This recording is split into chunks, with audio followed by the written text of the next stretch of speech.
안녕하세요. 저는 그 무섭다는 사춘기가 시작된 딸아이를 홀로 키우는 엄마입니다. 다른 집에선 아이가 사춘기를 시작한다면 부모가 함께 머리를 맞대고 고민하고 서로를 위로하며 보내겠죠. 하지만 딸아이는 저 때문인지 철이 일찍 들어 가슴이 미어집니다. 저와 같은 아픔을 주고 싶지 않고 아름다운 세상만 알려주고 싶은데 제가 잘하고 있는 건지 너무 답답한 마음에 이렇게 사연을 보냅니다. 제가 어렸을 때 저희 아버지는 사람 좋아하고 술 좋아하시는 분이셨어요. 그러다 보니 상대적으로 엄마가 고생을 많이 하셨죠. 그래도 그때는 집에서 웃음소리도 나고 참 좋았었는데 아버지가 보증을 서고 정말 없는 살림이 더 없어지자 아버지는 술만 찾으셨고 엄마는 그 모진 세월을 참고 참으셨죠. 몇 년 동안 빛 한 줄기 없는 시간들을 보내면서 저도 아르바이트를 하며 엄마와 함께 먹고 살기 위해 노력했고 그 노력들을 알았는지 아파트 청약도 당첨되었습니다. 정말 이제 되었다 생각했지만 아니었습니다. 아버지가 청약권을 담보로 돈을 빌리셔서 그것마저도 날아갔습니다. 책임감 없는 아버지가 참 미웠습니다. 그날 이후 아버지는 아버지가 생각하셔도 미안했는지 집에만 계셨어요. 처음이었어요. 집에 아버지가 계시는 게 말이죠. 항상 밖에 계셨으니까요. 그런데 참 이상하게 아버지가 집에만 계시기 시작하면서 핸드폰이 자주 울리고 안절부절 못 하시더라고요. 혹시 또? 하는 생각에 무슨 일이 있느냐고 넌지시 물어봤어요. 그랬더니 버럭 소리를 지르시면서 알 거 없다 하시는데 기분이 쎄하더라고요. 또 무슨 사고를 치신 게 분명했죠. 그리고 그 일이 무슨 일인지는 쉽게 알 수 있었어요. 집으로 찾아왔거든요. 너무 황당하게도 아버지에게 두 번째 부인이 있었고 아이도 있다는 거예요. 아버지는 아무 말씀 없으셨고 전 너무 화가 났어요. 대체 어떻게 하면 그렇게 무책임할 수가 있어요? 대체 우리한테 왜 그래요? 엄마하고 저로서는 부족하셨어요? 저 집에서 태어난 아이는 무슨 죄냐고요? 그런데 있죠. 소리쳤던 제 말에 대답을 한 건 집에 찾아온 아주머니였어요. 미안한데 우리 집에서 태어난 아이 너보다 오빠야. 엄마와 결혼하기 전부터 이어온 두 집 살림이더라고요. 그 아주머니가 집에 찾아온 이유는 아버지가 집에도 안 오고 연락도 안 받아서였어요. 아버지는 지금까지 엄마와 제가 힘들게 번 돈을 야금야금 챙겨 그 집에 생활비로 주었고 앞서 청약권을 담보로 돈을 빌렸던 것도 생활비를 주기 위해서였어요. 아니, 그렇게 좋아하면 저희 엄마와 결혼은 왜 한 걸까요? 그렇게 죽고 못 살겠으면 둘이서 행복하게 살면 되는 것 아닌가요? 저는 너무 참을 수 없어 엄마에게 이혼하시라고 했고 그래야 나도 살겠다 했는데 엄마는 이혼만큼은 못 하시겠다고 하시더군요. 그 이후 전 엄마도 아버지도 연락하지 않고 혼자 따로 나와 살았어요. 혼자 사니 매번 새로운 방식으로 사고를 치는 아버지도 없고 옆에서 보기 힘들 정도로 참는 미련한 엄마도 안 보이니 좋았어요. 하지만 평탄하게 살아온 인생이 아니라 그런지 외롭더라고요. 그러던 중 직장에서 지금의 남편을 만나게 되었어요. 남편은 저와 달리 행복한 가정에서 사랑을 듬뿍 받고 커서 그런지 다정한 사람이었어요. 그에 반해 전 상대적으로 우울한 편이었지만 그 사람 덕분에 조금씩 바뀌어 갔어요. 그러다 어느 날 남편이 제가 혼자 있는 게 너무 마음에 쓰인다며 같이 살자고 했고, 이런 사람이라면 아버지와 다르게 나를 품어주고 다정한 사람이라면 함께해도 되겠다는 생각에 동거를 시작했어요. 동거 시작한 지 1년도 되지 않아 지금의 딸아이가 생겼습니다. 아이가 생기자 결혼을 생각했고, 결혼을 허락받으면서부터 제 인생은 또 꼬이기 시작했어요. 시부모님은 아들과 그냥 같이 사는 여자친구였을 때는 한없이 다정하셨고 항상 안쓰럽다고 뭐든 해주셨던 분들인데, 막상 아이가 생겨 결혼을 하겠다고 하니 저런 집에 자신의 아들을 줄 수 없다며 그런 집안에서 자란 저와 어떻게 평생을 살 수 있겠냐면서 제 더러운 팔자 우리 아들이 떠안고 가는 거 절대 두고 볼 수 없다시며 결사 반대하셨죠. 모진 소리 참 많이 들었습니다. 이때 알아봤어야 했는데 후회가 되네요. 남편은 저에게 자신만 믿으라며 자기는 절대 변하지 않는다며 우리가 결혼하고 사는 거고 우리의 가정을 꾸리는 거니까 함께 하자고 해서 혼인신고만 하고 단칸방 월세부터 시작했습니다. 하지만 몇 개월도 못 가 남편은 힘들어 하더군요. 그러던 어느 날은 남편이 진지하게 얘기를 했습니다. 이렇게 좁은 집에서 살다 보니 내가 너무 힘들어서 부모님한테 전화드렸어. 그러니까 부모님은 같이 살자고 그러셨어. 부모님 집으로 가자. 남편이 저와 상의 한마디 없이 시댁으로 들어갈 준비를 다 했지만, 그래도 시부모님이 그래도 나를 조금은 인정해 주셨구나 싶었고 시부모님께 잘해야겠다 생각했어요. 그리고 시댁에 들어가서 사는 것이 남편을 위해서도 좋은 일이다 하고 흔쾌히 갔어요. 시댁으로 이사를 한 이후 삼시세끼 밥상을 차리고 설거지를 하고 집안일을 도맡아 하고 몸은 힘들었지만 그래도 이 정도쯤이야 감내할 수 있었어요. 그런데 시부모님은 그게 아니었나 봐요. 어느 날은 청소기를 돌리는데 시어머니가 그러시더라고요. 임산부가 그렇게 집안일을 하면 알아서 유산이 될 법도 한데 즐기다 즐겨.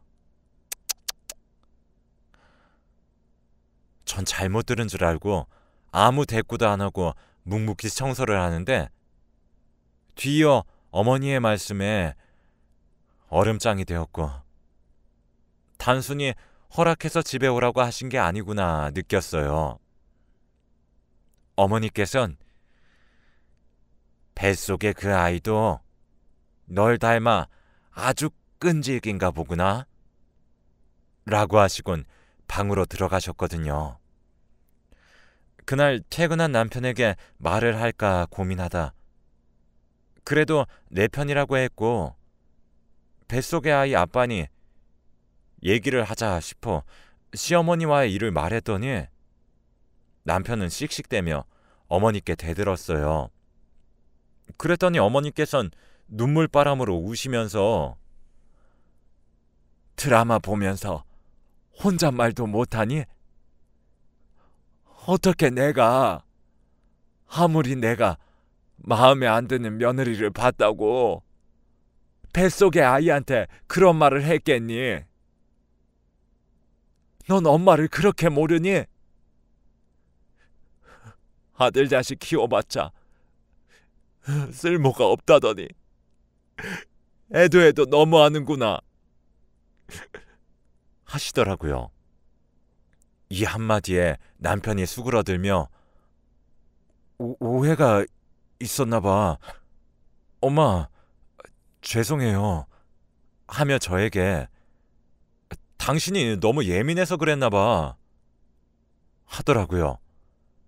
전 어머니께 곧장 사과드렸고 어머니께선 괜찮다고 임신 중에 예민해지면 오해할 수 있다며 잘 지내보자고 하셨어요.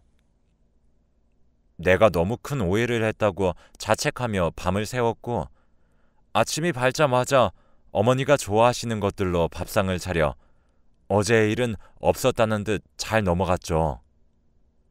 하지만 남편이 출근하면서부터는 집안의 분위기, 공기가 달라졌어요. 어머니는 보고 배운 게 없어서 그런가? 벌써부터 모자지간 사이를 이간질하고. 대단하구나. 너 닮은 아이 나오면 너처럼 재수 없는 팔자 닮나? 아, 그리고 병원은 너무 자주 가지 마라. 우리 아들이 피땀 흘려 번 돈으로 초음파 보는 거 돈 아깝다. 전 그제서야 알았어요. 어머니가 절 며느리로 허락해서 이 집에 들어오라 하신 것도 아니었고 단순한 오해도 아니란 사실을 말이죠. 그래서 어머니 앞에 무릎을 꿇고 제가 어떻게 해야 하면 되겠느냐 했어요. 그랬더니 어머니께서 너무 쉽게 아이를 지우고 떠나라 하시더라고요. 그때가 임신 7개월이었는데 말이에요. 7개월이나 된 이 아이를 지켜야겠다고, 남편도 좋은 아빠가 되겠다고, 그래서 꼭 같이 잘 키우고 싶다고 했더니 어머니께서 웃으시면서 말씀하시더라고요. 우리 아들이 그렇게 착하다고, 불쌍한 사람 보면 꼭 도와줘야 하는 성격이라 어렸을 때부터 그러더니 커서도 이럴 줄 몰랐다. 단순히 네가 불쌍해서 불우이웃 돕듯이 그런 마음일 거고, 시간이 조금만 더 지나보면 너도 알게 될 거다 하셨죠. 그날 이후 남편이 출근하면 모든 게 마음에 안 드는 시어머니의 독설은 시작되었어요. 한 번은 남편과 있을 때였어요. 어머니께서 다른 시부모들은 며느리가 임신하면 보약을 한 첩 해준다던데 우리 며느리도 보약 한 첩 해줘야겠다. 점심 먹고 한약방 가자 하더군요. 전 어안이 벙벙했지만 알겠다고 하고 남편을 출근시킨 뒤 여느 때와 같이 집안일을 했어요. 그런데 정말 점심때가 되자 어머니께서 한약방에 가자 하시더군요. 어머니도 건강한 아기가 나오길 그래도 소망하시는구나 하고 따라갔어요. 그런데요, 한약방에 가셔서 하시는 말씀이 너무 충격적이었어요. 선생님, 저의 딸이 참 나쁜 일을 당해서 임신을 했어요. 딸아이 몸 건강 해치기 싫어 수술은 절대 못하겠고, 혹시 애 떨어지는 한약 있나요? 있으시면 그걸로 한 첩 지어주시겠어요? 하더군요. 너무 소름 돋고 온몸이 굳어 전 아무 말도 못하는데 의사 선생님이 말씀하시더군요. 이미 계열수가 높아 한약으로는 안 될 것 같습니다. 라고요. 집으로 돌아오는 길에 다리가 풀리고 눈물이 한없이 흘렀어요. 진짜 이대로는 안 되겠다 싶더라고요. 내 아이는 내가 지켜야 된다 싶었죠. 그래서 정신 번쩍 차리고 집안일하고 밥도 잘 챙겨 먹었어요. 그런데 그때 어머니께서 말씀하셨어요. 야, 이제 불우이웃 돕기도 조만간 끝나겠다. 예전에 넌 그래도 날씬하니 볼맛이라도 있었지. 지금 네 꼴을 봐라. 너랑 가축 돼지랑 다를 게 뭐니? 하며 밥 먹고 있는 제 앞에 거울을 놓고 가시더라고요. 거울 속에 전 아이를 품어 10kg나 찐 제 모습이 보였어요. 아가씨 때와는 다르게 퉁퉁해진 얼굴과 몸을 보니 참 서럽더라고요. 우리 아이 하나 지켜보겠다고, 우리 가정 한번 잘 만들어 보겠다고 노력한 것밖에 없는데 왜 자꾸 내게만 이런 시련이 생기는 건지 참 서러웠어요. 눈물을 참으며 꾸역꾸역 밥을 먹는 제 모습에 어머니는 역겹다며 방으로 들어가셨어요. 저도 더 이상은 안 될 것 같아 남편에게 말하기로 했죠. 그런데 남편은 자격지심이냐 과대망상이냐 하더군요. 우리 엄마가 그럴 리 없지 않냐고 저를 되려 몰아세우더군요. 내 편이라 생각했는데 아니었던 거죠. 그냥 계속 어머니 아들이었던 거죠. 그러다 어느 날이었습니다. 남편의 제일 친한 친구가 불의의 사고를 당해 죽었다는 소식이 들렸고, 남편은 자다 말고 망연자실하며 장례식장에 가야겠다고 했어요.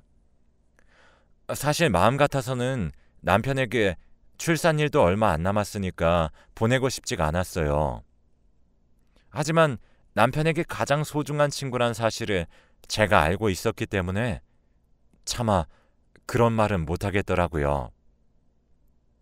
그래서 잘 보내주고 오라는 말만 해주었습니다. 회사에 휴가까지 쓴 남편은 3일 내내 장례식장에 있다 왔고, 돌아온 남편은 많이 초췌해져 있었어요. 저는 말없이 남편을 안아주며 달래주었어요. 그 다음날 전 산부인과 진료가 있어 잠시 나갔다 돌아왔어요. 그런데 집에 오니 남편이 화가 잔뜩 나 있더군요. 왜 그러냐 물었는데 들려오는 대답이 아주 가관이더라고요. 방에 혼자 있었는데 어머님이 방에 들어오셔서 괜찮냐고 물어보더랍니다.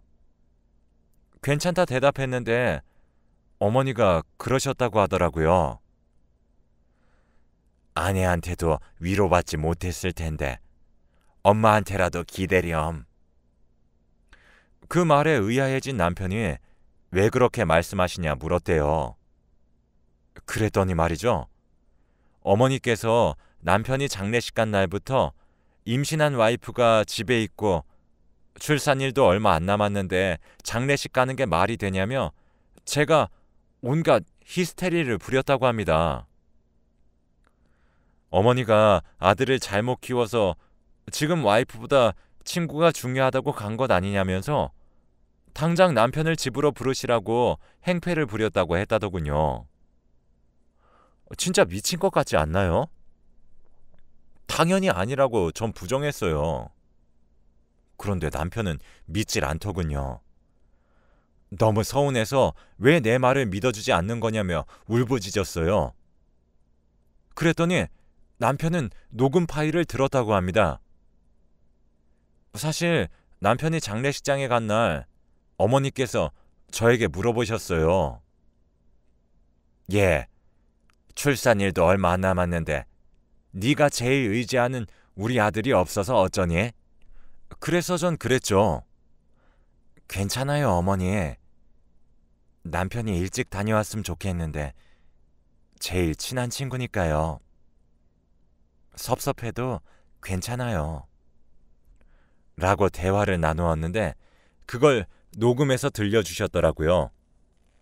그러면서 무슨 말을 어떻게 한 것인지 전 천하의 몹쓸 아내가 되어 있었어요.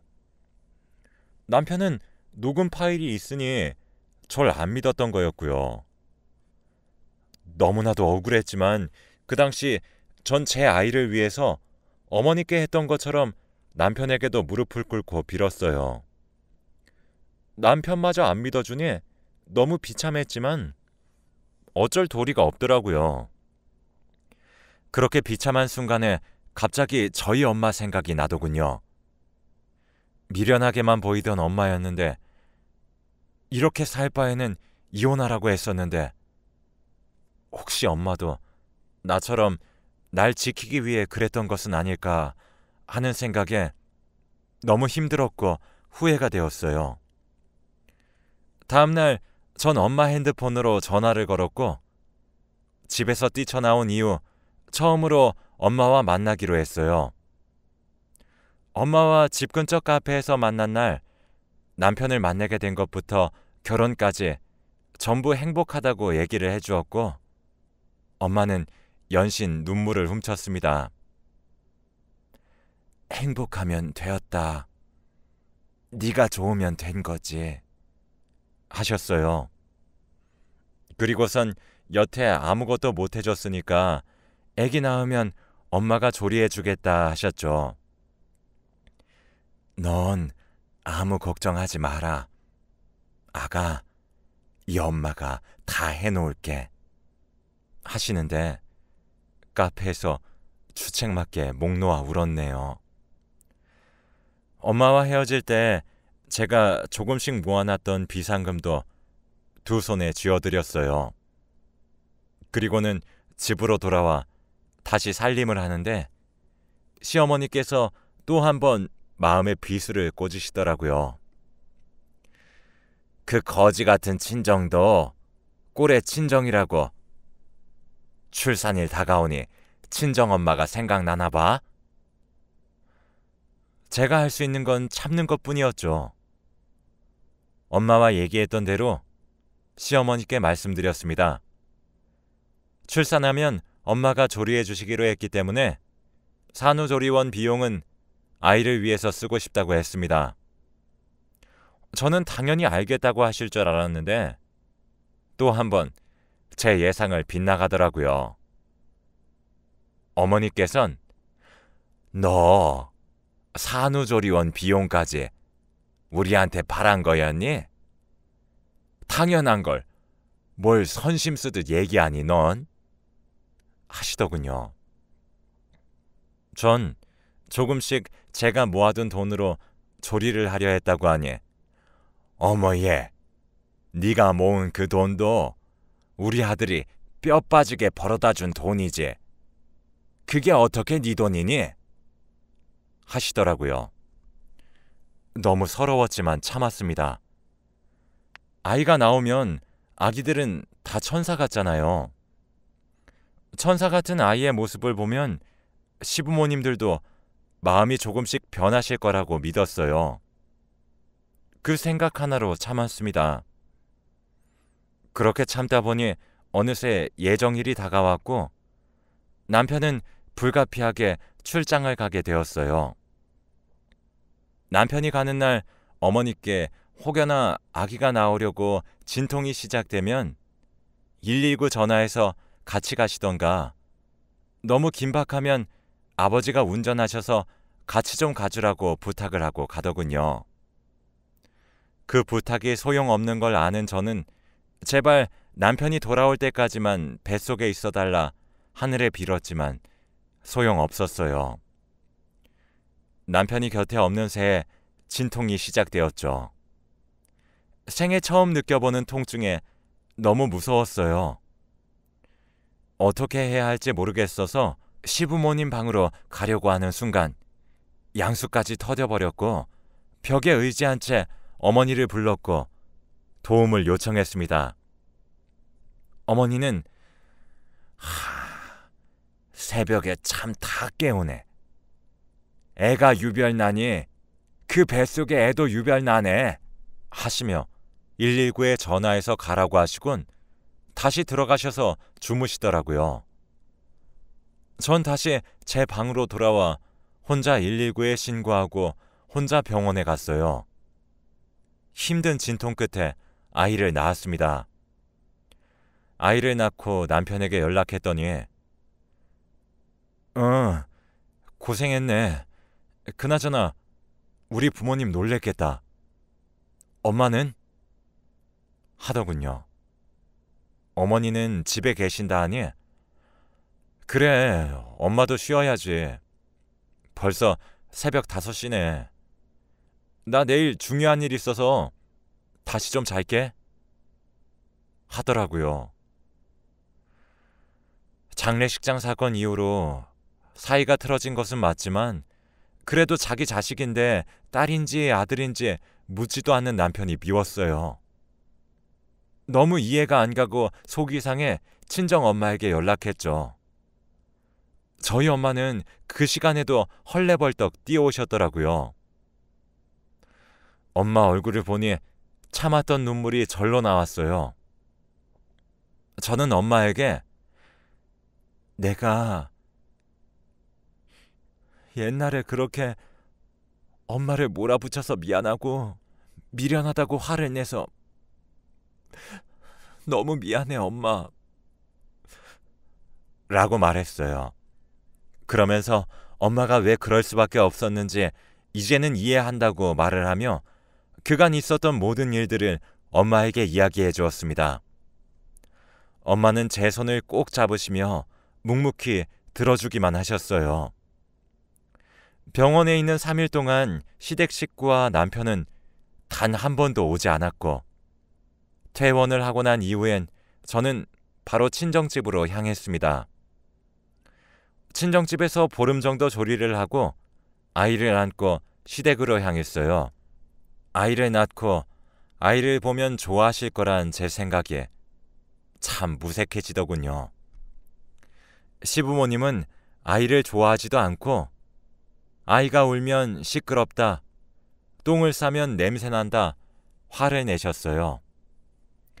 저와 아기는 그냥 시댁에 빌붙어 있는 기생충이라는 느낌이 들 정도였어요.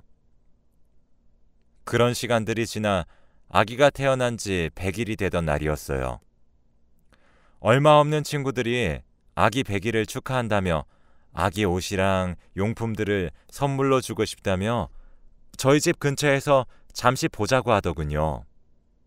하지만 아기를 싫어하는 시어머니가 아기를 봐주실 리 없기 때문에 아기를 두고 나갈 수가 없어 저는 친구들에게 집으로 와달라고 했어요. 친구들에게 주소를 알려주고 어머니께 아기 100일 기념으로 친구들이 선물 주겠다고 온다고 했다고, 금방 차 한 잔씩만 먹겠다고 양해를 구했어요. 어머니도 흔쾌히 알겠다고 하셨죠. 친구들이 도착해 아기를 보며 남편을 닮았네, 저를 닮았네 하며 선물을 건네더라고요.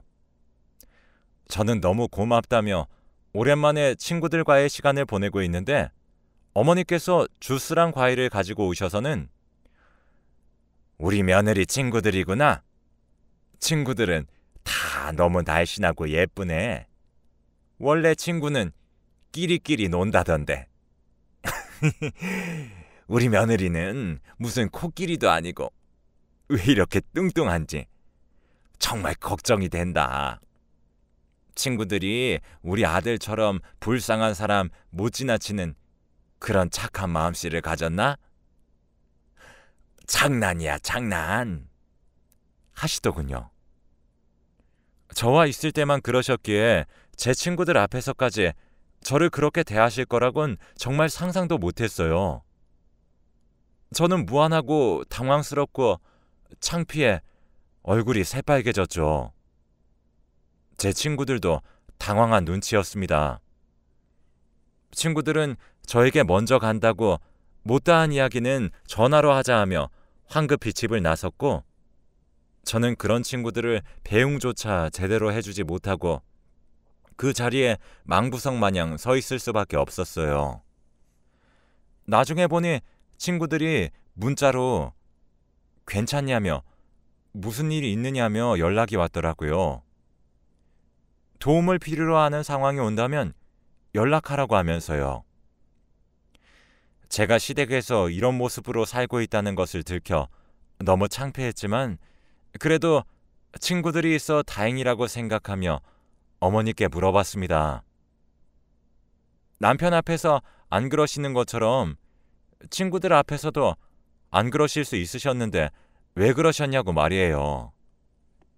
어머니께선 저렇게 밝고 예쁘고 날씬한 친구들이 우리 아들의 짝이 아니고 너 같은 애가 아들 옆에 붙어 있으니 화가 나서 그렇지 하시더군요. 심지어 그런 제가 저랑 닮은 딸을 낳아 더더욱 꼴보기 싫으셨대요. 이제 어머니께 더 이상 저를 허락해달라, 받아달라 안 할 테니까 저희 아기 어머님의 아들 아이기도 하니 조금만 예뻐해달라고 했어요. 남편을 닮은 부분도 있다고 하면서요.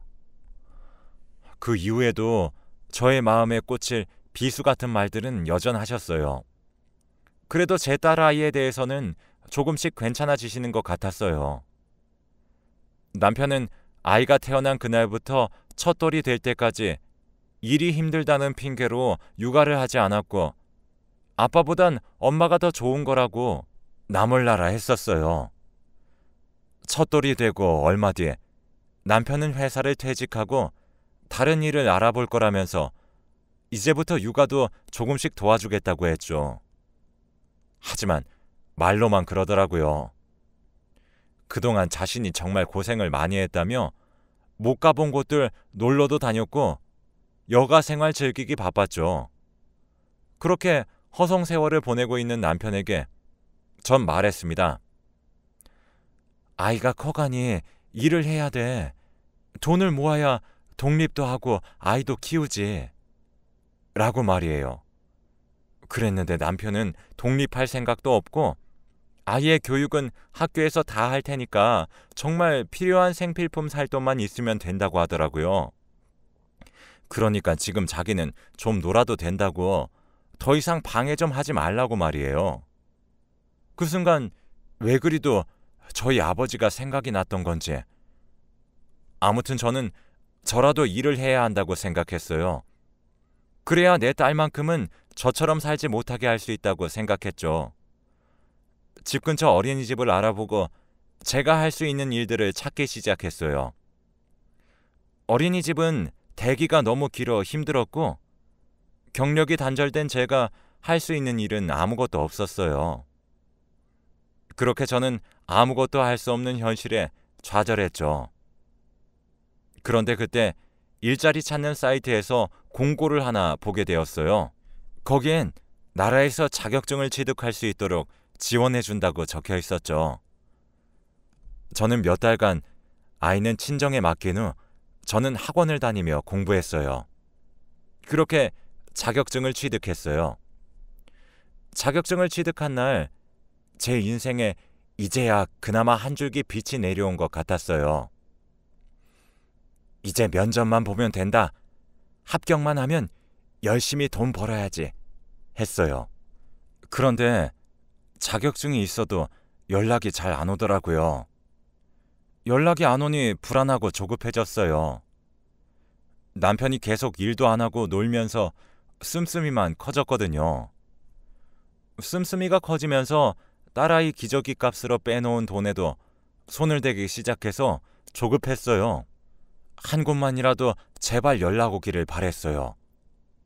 그러던 어느 날 어머니께서 저희 방으로 들어오셔서는 물어보시더라고요. 오늘은 친정 안 가냐고요. 맞아요.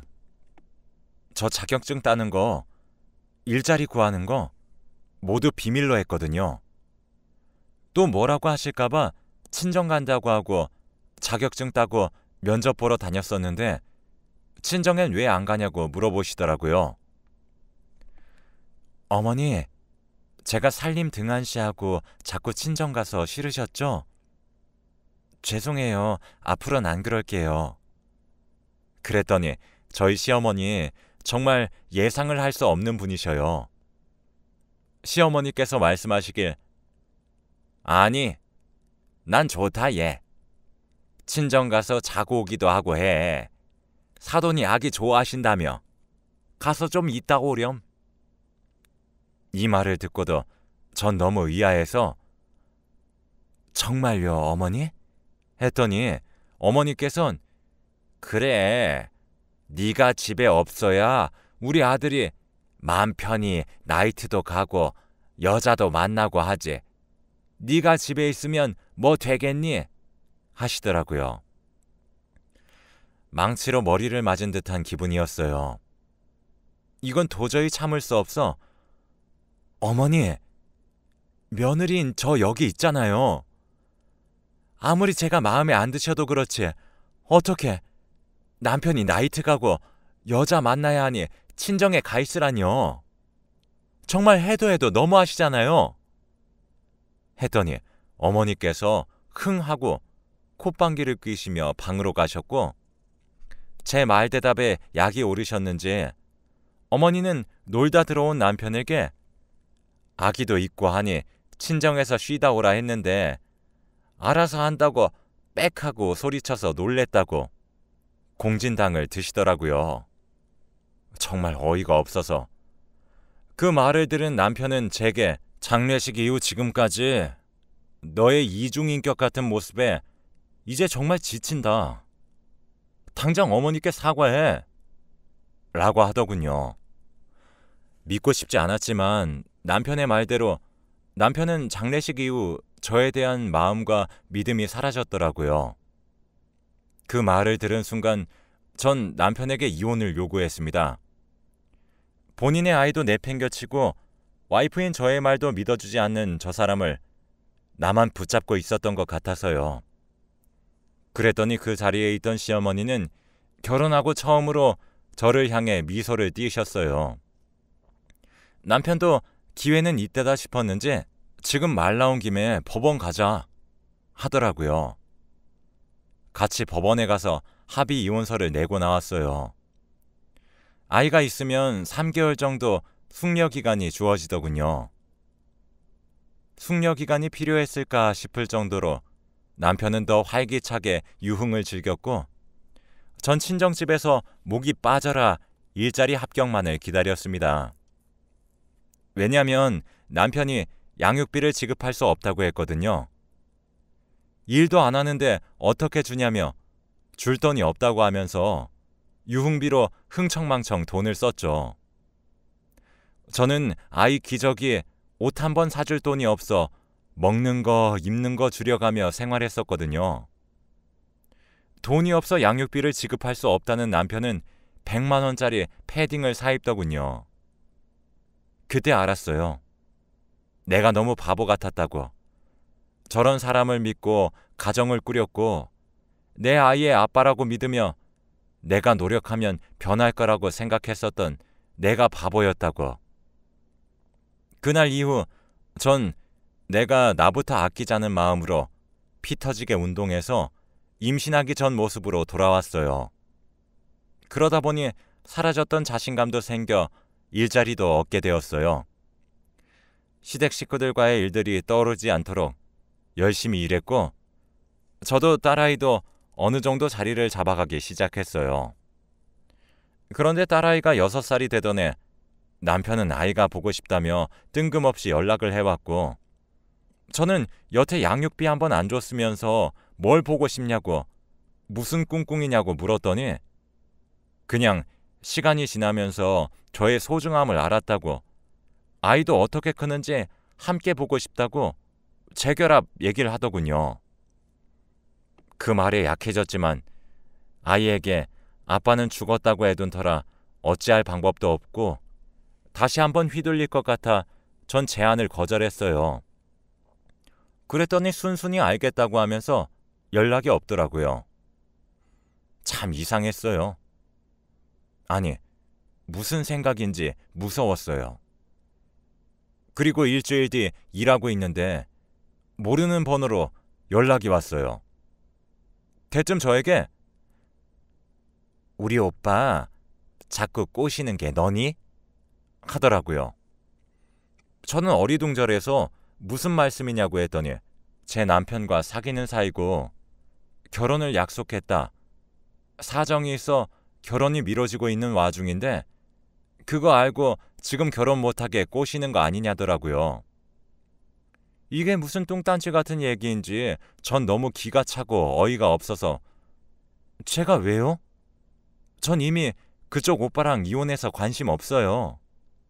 했더니 거짓말하지 말라며 총각한테 무슨 이혼이냐며 인생 그렇게 살지 말라고 하는데 진짜 어이가 없어서 그 길로 정말 너무 억울해서 회사에 바로 반차를 냈습니다. 그리고 근처 동사무소에 가서 가족관계서, 혼인증명서 등등 뗄 수 있는 것들은 모두 다 떼서 그 여자한테 보내줬어요. 그리고 제가 전화했죠. 사진 보낸 거 보셨냐고, 만나서 얘기하자고 그랬더니 알겠다고 하고 나왔더라고요. 궁금하신 거 있으면 물어보시라고 대답해 드리겠다고 했더니 이 서류상에 있는 혼인신고 날짜가 맞는 거냐고 묻더군요. 맞다고 왜 그러시냐 했더니 세상에, 남편과 사귄 지 8년 되었대요. 만난 지 10년 되기 전에 결혼하자고 해서 상견례하고 결혼을 준비하고 있는 중인데 계속 이유 없이 날짜를 바꾸는 상황이라 결혼하기 싫은 거냐고, 다른 여자가 생긴 거냐고 묻고 싸우는 와중에 제게 아이가 보고 싶다고 연락을 남긴 문자를 보게 된 것이었죠. 남편에게 캐 물었더니 남편은 저를 스토커처럼 설명했다고 합니다. 그래서 한마디 하려고 전화를 한 거라고 하더군요. 참 기가 막히죠. 사귄 지 8년이라뇨. 제가 시댁에서 그 모진 말들을 듣고 할 때도 남편에게 다른 여자가 있었다는 거잖아요. 제가 아이를 낳으러 갔을 땐 이 여자와 여행을 가 있었던 거고요. 그리고 더 소름인 사실은 사귄 지 1년 정도 되었을 때부터 어머니와 알고 지냈다고 하더군요. 시댁 식구들 모두 알고 있었던 거예요. 이 여자의 존재를요. 어머니가 좋아하실만 하더라고요. 어머니가 항상 말씀하셨던 있는 집 딸에 참 예쁘더라고요. 그래서 저에게 그렇게 하셨던 거겠죠. 전 한 사람의 인생을 구원해야겠다는 마음 하나로 그 여자에게 시댁에서 있었던 일을 얘기해줬고, 모든 이야기를 들은 그 여자는 눈물을 보이며 남편이 저에게 아이 보고 싶다고 한 날이자 다시 만나자는 재결합을 하자고 한 날이 상견례를 한 날이라고 하네요. 이래라 저래라 할 수 있는 입장도 아니니 잘 판단하셨으면 좋겠다는 말과 함께 자리에서 일어나 집에 와서 펑펑 울었어요. 왜 눈물이 났는지는 모르겠지만 눈물이 나더라고요. 그 사람 하나 보고 계속 버텼는데 그것도 아니라고 하니까 그랬던 건지, 그 이후 알고 싶지도 않았는데 남편이 화를 내며 전화가 왔어요. 저 때문에 파혼당했다고 제가 안 해도 될 말을 해서 그랬다면서요. 전 다 당신이 자초한 일이라고, 당신이 이렇게 화를 내며 전화할 정도로 그 여자가 그렇게 소중했음 상견례 날 나한테 연락을 하면 안 되는 거 아니었냐고 하고 끊어버렸네요. 그날 이후 지금까지 남편의 연락은 없어요.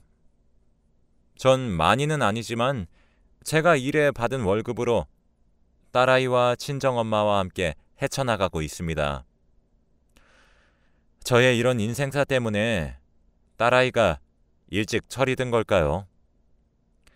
제 딸아이만큼은 저와 다르게 좋은 것만 보고 듣게 해주고 싶은데 아이가 커갈수록 이게 맞는 건지 아닌지 참 알고도 모르겠지만 그동안 어려웠고 힘들었던 만큼 딸아이와 저, 그리고 저희 엄마에게도 행복이 올 거라고 믿고 있어요.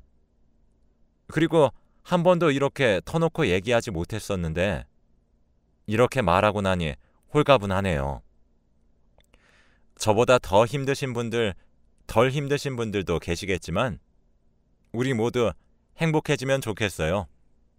우리 모두 행복해져요.